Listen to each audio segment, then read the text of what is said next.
नमस्कार। बिहार विधानसभा चुनाव के तमाम एग्जिट पोल्स को आपने देख लिया होगा।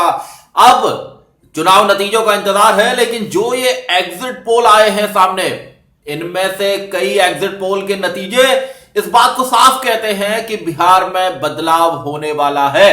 बिहार के अंदर मुख्यमंत्री नीतीश कुमार की विदाई होने वाली है और तेजस्वी यादव ऐसे नौजवान जिन्होंने अकेले दम पर महागठबंधन का नेतृत्व किया, सभाओं में उनकी भीड़ भी जुटी और वो अपना मैसेज लोगों तक देने में सफल रहे, ऐसा एग्जिट पोल के से दिखाई देता है। हालांकि चुनाव नतीजों का इंतजार है, 10 नवंबर को चुनाव नतीजे आएंगे, लेकिन अगर वास्तव में जैसे एग्जिट पोल दिखा रहे हैं वो चुनाव नतीजे सामने आते हैं तो निश्चित रूप से माना जाना चाहिए कि भारतीय जनता पार्टी और नीतीश कुमार दोनों को हार मिली है और दोनों को नकारा है जनता ने। आप देख रहे हैं सत्यहिंदी.com। अपील मेरी आपसे वही है कि कॉर्पोरेट मीडिया के मुकाबले आजाद पत्रकारिता का समर्थन करें। सत्य हिंदी की सदस्यता योजना में शामिल हो। आर्थिक भुगतान का लिंक हमने डिस्क्रिप्शन में दिया हुआ है। बिहार विधानसभा चुनाव जब से शुरू हुआ, तेजस्वी यादव ने लाइन एक पकड़ी, रोजगार रोजगार रोजगार। इसके अलावा उन्होंने दवाई, कमाई, सिंचाई, पढ़ाई, कार्रवाई, सुनवाई, इन सब बातों का भी जिक्र किया और आम आदमी के मुद्दों पर बात करने की कोशिश की। उन्होंने इलेक्शन को भटकने नहीं दिया। जिस तरह प्रधानमंत्री नरेंद्र मोदी ने अपनी चुनावी रैलियों में उन्हें जंगल राज का युवराज बताया, उसके बाद भी तेजस्वी विचलित होते नहीं दिखे और उन्होंने रोजगार पर और इन सारे मुद्दों पर, आम आदमी से जुड़े मुद्दों पर अपनी बहस को, अपने पूरे चुनाव प्रचार को केंद्रित रखा। इससे मैसेज सीधा यह गया कि तेजस्वी यादव ने एक परिपक्वता चुनाव प्रचार के दौरान दिखाई है, वरना हो यह सकता था कि वो भी इस बयानबाजी में कहीं ना कहीं उलझ जाते। जिस तरह मुख्यमंत्री नीतीश कुमार ने कुछ चुनावी रैलियों में अशोभनीय टिप्पणियां कही जानी चाहिए, राजनीति में इस तरह की भाषा जब उन्होंने एक दो चुनावी रैलियों में टिप्पणियां की, तो उसके बाद भी तेजस्वी यादव विचलित होते नहीं दिखे, पर्सनल अटैक करने से बचे। और जो सबसे बड़ी बात चुनाव प्रचार के अंदर रही, उन्होंने लालू राबड़ी यानी कि अपने माता पिता के शासनकाल के बारे को छोड़कर इस बार बात की नई आरजेडी की, एक नई राजनीति की। उन्होंने हर चुनावी रैली में लगभग इस बात को कहा कि ये बिहार के अंदर एक नई राजनीति की शुरुआत है, जिस नई राजनीति में लोग धर्म, जाति, भाषा, क्षेत्र, इनसे ऊपर उठकर विकास के लिए मतदान करें, मुद्दों पर मतदान करें। और जिस तरह उन्होंने 10 लाख सरकारी नौकरियों की बात को बार बार दोहराया, उससे साफ ये दिखाई दिया कि बिहार के युवा वास्तव में रोजगार की दरकार और वो ऐसे नेता को तलाश कर रहे हैं जो वास्तव में रोजगार की बात कर सकता हो, उनके मुद्दों की बात कर सकता हो। चुनाव प्रचार के दौरान आपने देखा कि नीतीश कुमार के जब पोस्टर्स गायब हुए तब इस बात का मैसेज गया। ये भी इस चुनाव की बड़ी अहम बात रही है। और जिस तरह तमाम एग्जिट पोल के नतीजे इशारा भी कर रहे हैं कि अगर ये जो एग्जिट पोल हैं, ये चुनाव परिणाम में, जैसे एक्सेस माई इंडिया, इंडिया टुडे एक्सेस माई इंडिया का जो एग्जिट पोल है वो कई मौकों पर सही साबित हुआ है, सटीक के आसपास बैठा है, तो उसका भी जो एग्जिट पोल है वो इसी बात को कहता है कि तेजस्वी यादव को, आरजेडी को, महागठबंधन को जीत मिल रही है। और मुख्यमंत्री पद की पसंद के लिए जो उनका सर्वे है वो भी इस बात को कहता है कि तेजस्वी यादव इसमें नीतीश कुमार से आगे हैं। तो एक 31 साल का नौजवान जब पूरे महागठबंधन को लीड करने की बारी थी, उस समय अगर ये एग्जिट पोल के नतीजे सही साबित होते हैं तो माना जाना चाहिए कि तेजस्वी इसमें सफल रहे हैं। लेकिन मेरी वो बात जिसमें मैं कह रहा हूं कि नीतीश कुमार, जेडीयू और बीजेपी, इनके बीच में तालमेल का अभाव दिखाई दिया, कई बार दिखाई दिया। और इस तरह की खबरें आई और सामने भी दिखा कि जेडीयू के नेता कहीं बीजेपी के लिए नहीं गए या कहीं बीजेपी के नेता जेडीयू के लिए नहीं गए। और एलजेपी के नेताओं ने तो खुलकर कहा कि उनको बीजेपी में साइडलाइन करने की कोशिश हुई और इसके बाद उन्होंने एलजेपी का दामन थामा। कई लोगों ने एलजेपी के, जो बीजेपी में रहे थे, उन्होंने एलजेपी के टिकट पर चुनाव लड़ा और एलजेपी के मुखिया चिराग पासवान ने चुनाव शुरू होने से पहले इस बात को कह दिया था कि उनका काम नीतीश कुमार को बिहार की सत्ता से बेदखल करना है, क्योंकि नीतीश कुमार उनके मुताबिक उनके मुताबिक बेहतर काम बिहार में नहीं कर पाए हैं।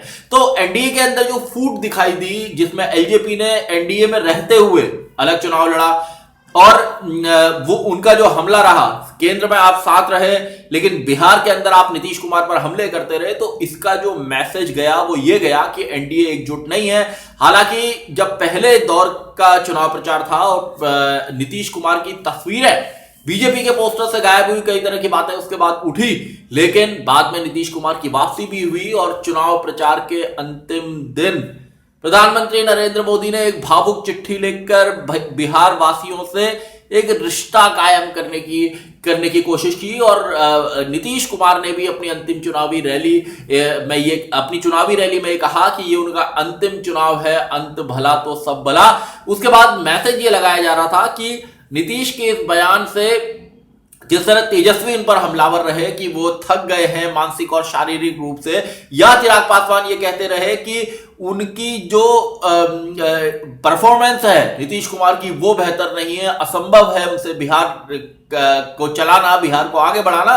तो ये जो युवा तुर्कों के हमले थे इससे नीतीश घायल होते रहे, लेकिन जो उनका अंतिम चुनाव वाला बयान था उससे मैसेज ये गया कि कहीं ना कहीं नीतीश कुमार को चुनाव में डर की हार की आशंका है। अब देखना होगा कि एग्जिट पोल के नतीजे किस हद तक सही साबित होते हैं या किस हद तक गलत साबित होते हैं। फाइनल तस्वीर 10 तारीख को पता चलेगी, लेकिन जैसा मैं बार बार कह रहा हूं कि अगर एग्जिट पोल के नतीजे सही साबित हुए तो ये एक नए युग की बिहार के अंदर शुरुआत कही जा सकती है, जहां पर लोगों ने कश्मीर, पाकिस्तान, राम मंदिर और इन तमाम मसलों से ऊपर उठते हुए, जिन्ना और जो तमाम मसले आए इनसे ऊपर उठते हुए रोजी रोजगार पर अपना वोट दिया है और वो चाहते हैं कि बिहार में शांति भी हो, अमन भी हो और विकास भी हो। तो ऐसे वक्त में क्या बिहार से ये मैसेज निकलेगा कि अगर आप मुद्दों पर राजनीति करेंगे तो जनता आपको पसंद करेगी? ये मैसेज क्या बिहार की ओर से निकलेगा? 10 तारीख को साफ होगा, क्योंकि अगर यही नतीजे आते हैं, महागठबंधन की सरकार बनती है, आरजेडी के नेतृत्व में ज्यादा सीटें महागठबंधन लाता है, तो इससे मैसेज क्लियर होगा कि वास्तव में देश की जनता कमाई, दवाई, सिंचाई, पढ़ाई, रोजगार, उसके महंगाई, उनके मुद्दों पर बात करना चाहती है। वो चाहती है कि उनके दिल के अंदर जो दर्द है, जो परेशानी है, उसको एड्रेस करने वाला एक नेता हो। तो तेजस्वी यादव ने हर चुनावी रैली में जिस तरह इन मुद्दों की बात कही, रोजगार को फोकस रखा, तो उससे कहीं ना कहीं लगता है कि लोगों के भीतर असर हुआ है, क्योंकि एनडीए के तमाम बड़े नेता, बीजेपी जेडीयू के तमाम बड़े नेता और इस तरफ लगभग अकेले तेजस्वी यादव, हालांकि राहुल गांधी ने और वाम दलों के नेताओं ने काफी चुनावी रैलियां कर माहौल बनाने की कोशिश की, लेकिन जो मुख्य भीड़ जुटाने का काम या जो माहौल बनाने का काम किया वो तेजस्वी की रैलियों ने किया।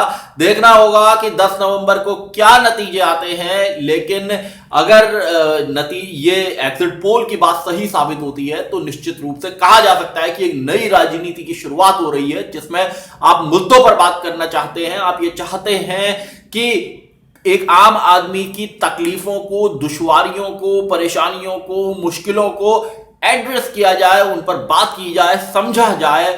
और यहां से जो मैसेज निकलेगा, क्योंकि आने वाले वक्त में 6 से 7 महीनों में कई राज्यों में विधानसभा के चुनाव हैं, जिनमें बंगाल का चुनाव है, असम का चुनाव बेहद अहम है। इन दोनों ही राज्यों में, असम में तो बीजेपी सत्ता में है, वो वापसी की तैयारी कर रही है, और यहां पश्चिम बंगाल के अंदर की कोशिश ममता बनर्जी से कुर्सी छीनने की है। और अगर बिहार में आरजेडी आगे निकलती है, सरकार बना लेती है, तो ये अपोजिशन के लिए भी, विपक्षी सियासी दलों के लिए भी एक ताकत का काम करेगा। उनके लिए एक मैसेज होगा कि अगर वो मुद्दों पर बात करते हैं तो वो बीजेपी को हरा सकते हैं चुनाव में।